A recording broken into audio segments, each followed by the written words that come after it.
Recorded live at West Seattle Bowl. We're here for the title matches of today's JBT event. A couple different faces here in the Scratch Division title match, as the sushi shirt has made the show again. Say that fast. Kenji London taking on Harry Davis for the Scratch Division title single game match after a whole lot of March Madness style bracket match play. That was a fourth frame 310 for Kenji after striking in the first three. Harry went double spare open. So London will have the lead regardless of this, but would love to get an even bigger lead if he can convert that pesky 310. But she does beautifully, nicely done. Avocado roll for everybody. You can see he converts that split. To the left, Austin Thompson coming from out of nowhere this weekend, looking to try and sweep the weekend. But he's got his hands full against a newcomer in this guy, Dylan Lucas. So either Austin will sweep the weekend or a rookie will win his first in his first try. The handicap difference is 13. Dylan has to win by 13, and so far mission accomplished. Austin has 65-5, while Dylan is clean with a double, so my goodness. Obviously rapidly improving. It seems like 27-8 as he is maintains on a 200 pace through 6. Big crowd sticking around on a Sunday afternoon in a record-setting Pac Northwest event. 99 entries, highest we've ever had for a singles event up here. Right now, Davis trails by 26 after that open that he had in the fourth. Harry was clutch to get here, throwing the double that he needed to win his semifinal game, while Kenji had a little bit of an easier roll of it. It is hard to win one title in a weekend. It is really tough to win two, because you got to bowl well and catch a lot of breaks, especially in match play. And right now he is up against it with a red-hot opponent that throws his second strike of the match. Austin had not even made a singles cut until this weekend.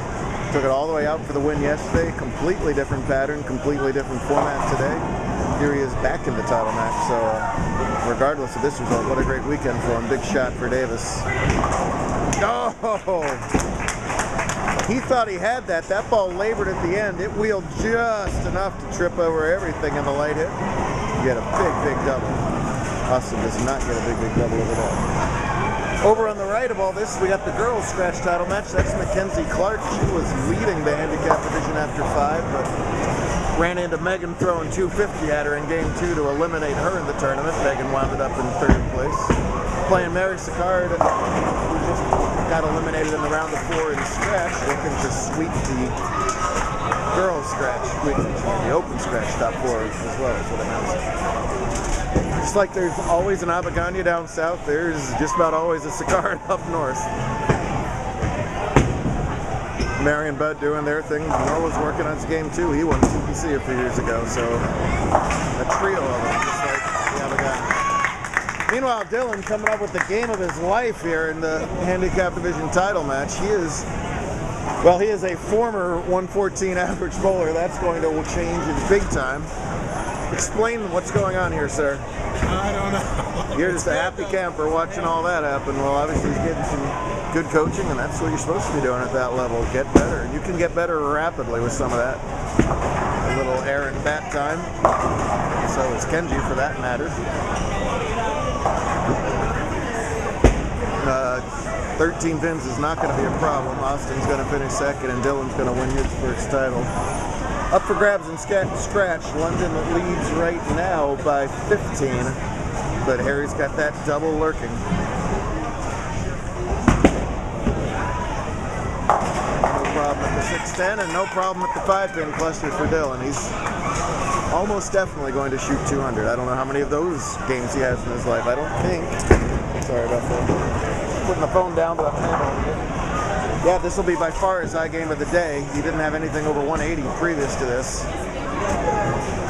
Always good to come up with your best in a title match. A lot of first-timers often nervous. But sometimes it's sort of like an ignorance is bliss sort of thing, and they don't know enough to be nervous yet. They're too green, right? If that's the case, more power to them. Giant shot for Davis to close to within 5. Yes, sir. Underrated talent in Harry. He's only got that one JBT title, but a strong physical game. He's a strong kid. He used to do that ninja challenge type thing. I wonder if he still does. Yeah. I mean, so that pays dividends even in a less physical game by bowling. It keeps your legs under you, and that's so important for leverage and accuracy and for the length of our formats. These are long tournaments. This is game 579. This should be game number 10 for him. And if you lose your legs, ask any bowler, the rest of your game will rapidly deteriorate along with it.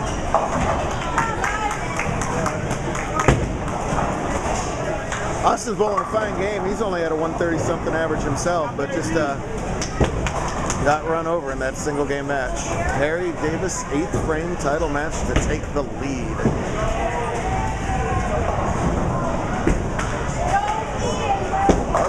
Oh, and the break of the day for Harry.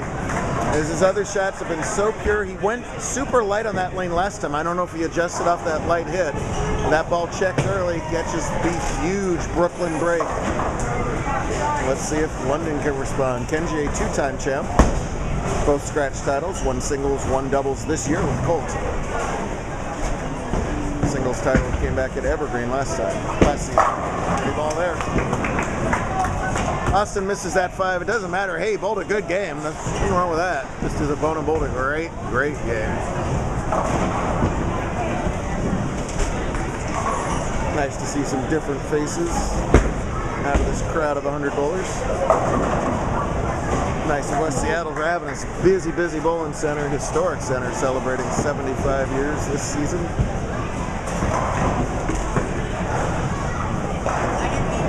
One of my favorite villages of Seattle area, West Seattle. Big shot. Oh man, real nice shot and a bad time for a ring and 10 there. Yikes. Not much you can do about that. Spare it up and move on. Giant thanks to that guy, Joe, that guy, Jeff's around somewhere in this large Seattle crowd.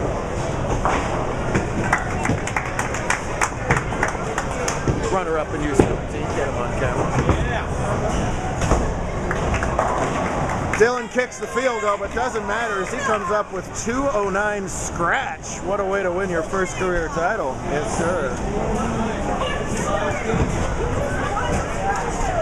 Kenji can max out at 226. Harry right now is pacing 222. So anybody's game, who can come up with it in the 9th and 10th? Harry can shut out Kenji, of course, working on the 4-bagger right here.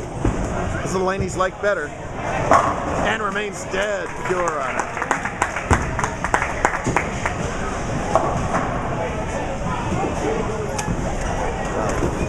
Puts him in the 230s, right?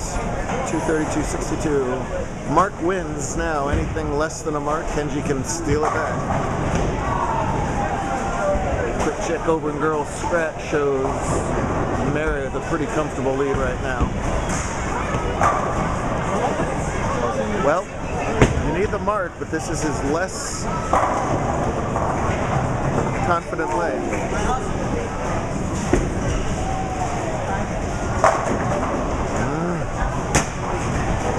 Boy, good shot. Corner pins are tough to pop out of here sometimes. We've seen a lot of pocket 710s this weekend. He avoided that.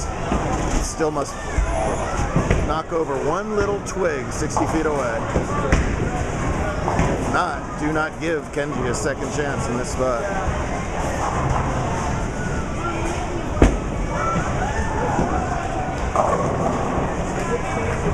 And you might hear it if he covers this pin.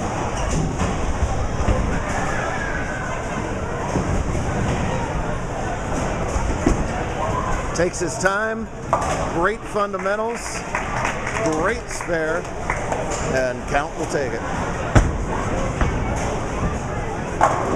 Doesn't need 6. A lot of, think that's throw it down the middle time or not? What do you think?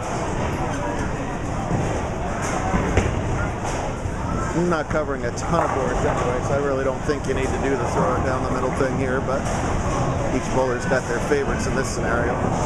Playing nowhere near the gutter either. Did trust it wide, rolls the 2 and notches the win. Two really good kids there, and a real bold match by both of them. 231. 2 down, 98 to go. I'm coming for you, Tez. I love it. Oh, I love that one. I think every scratch division bowler knows how many titles Cortez has and always will. Make it anyway, Kenji.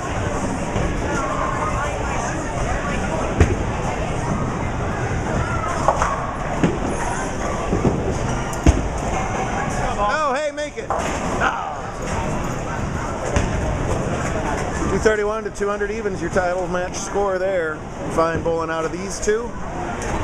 Wrapping up the girls' scratch to finish it up. It's going to be Mackenzie in second, so a 5th in the main tournament, 2nd in girls. And the next time we have a tournament, it'll be at her place. So that's not so bad. $2,000 added by her dad, and her dad sponsors at Rainbow Lanes, brand new synthetic Rainbow Lanes too. If you haven't been there since we were last year. But right now, Mary pouring it on. Front 3, spare, next 4. That's what she wanted the last game over in the main scratch division, but she'll take it for another 75 bucks here. Sponsored money here in Girls Scratch 2 this weekend. Thank you so much for that. So she'll clear 150 bucks on girls alone. And man has a chance for 266. Much tougher pattern than yesterday. We bowled on Great Wall yesterday, which had its moments of walledness. Still some transitions different than house. Today, Middle Road, and Middle Road throughout the years, whether it's version 2, whatever, tends to play trickier than the paper says, and that was definitely the case again today.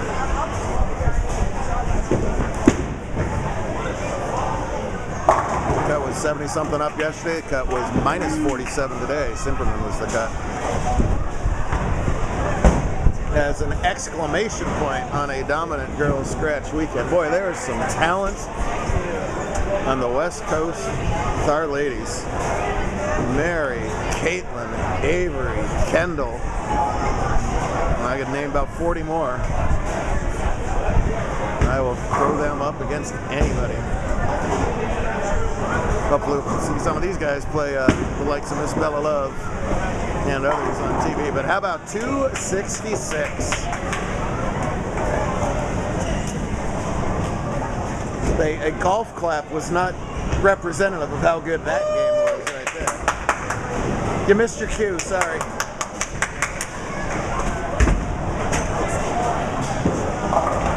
Mackenzie, lots of good experience to wrap it up. Great stuff in West Seattle all weekend. Guess what, folks? We're going to Utah. If you're listening, Utah, we're coming for you. We'll see you in 5 days to open up a brand new state. JBT action.